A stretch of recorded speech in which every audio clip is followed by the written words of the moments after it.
I pressed the right button that time. Harshy podcast time. Hi, you guys. Thanks for joining us again today. Today we're going to read another little part from chapter 1 of the Birth Without Fear book. Yes, we are. 27 days until it comes out. You just have to get like a cheesy game host something into every episode, don't you? 27 days. That wasn't an invitation to do it again. Okay, so I'm going to read this part that is really, really important. So I know all of you agree with me. Ready? I am ready. I always ask for confirmation, even though you're sitting there ready. On your mark, get set, go. Your provider is a big part of your pregnancy. Regardless of who else you have on your birth team, a supportive partner, a fabulous doula, and so on, the truth is that your provider, whether they be an OB or a midwife, is a major partner in your birth journey. It's important that your relationship with your provider is one of trust and respect. I think one of the biggest decisions we make and how our birth experience plays out is who we have as our provider. Would you agree after 6 pregnancies and births?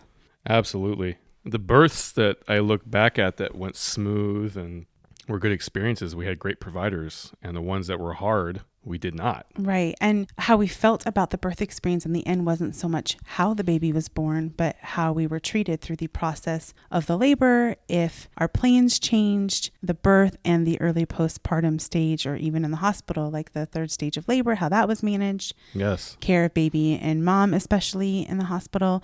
So it plays a huge role with your provider because, okay, let's say I go in for an appointment and my care provider is like, okay, January, I'm concerned about X, Y, Z, whatever. Well, I'm going to want to have a provider where I'm not already like my walls going up and I'm seeing red flags and I'm wondering what their motives are or if they have ulterior motives other than just the health of me and my baby. I want to have a provider where I have a respectful give and take relationship with one another, or we're having open dialogue and conversation. So if they say that to me, I already know like, okay, this is for a good reason. Let's discuss this. Why do you feel this way? What are our options moving forward? So with birth, it's like one of the most unpredictable experiences you'll ever go through in your entire life.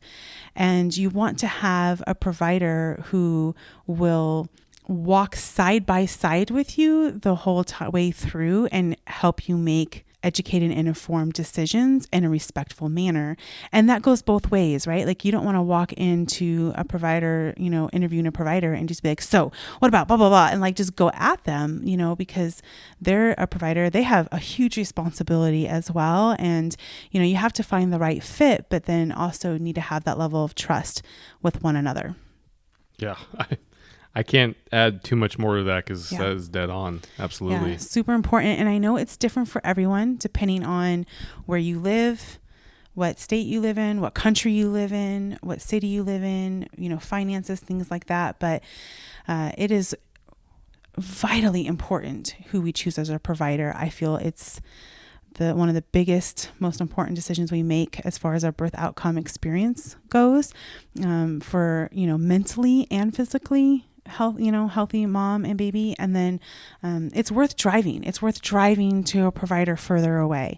It's worth hassling with your insurance. If you're on Medicaid, even I've been on Medicaid in pregnancies and, I fought to change providers, within the Medicaid system. Yes, you did. So, whatever you need to do to have a provider who, will support and respect you and that you can learn and walk through this journey together. That's the goal. That's the goal. And I know how hard that is, you guys.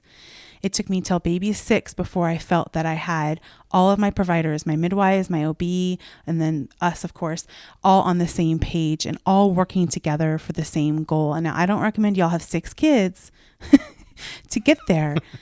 But it does take some work, and within our communities, we need to be speaking up about who the supportive providers are and who the, supportive doulas are and which hospitals, policies and all those kind of things. We need to be speaking up within our communities and lifting up those good providers and going to them and giving them our business. And then they in turn can help us have a really good, positive experience, no matter how you choose to birth.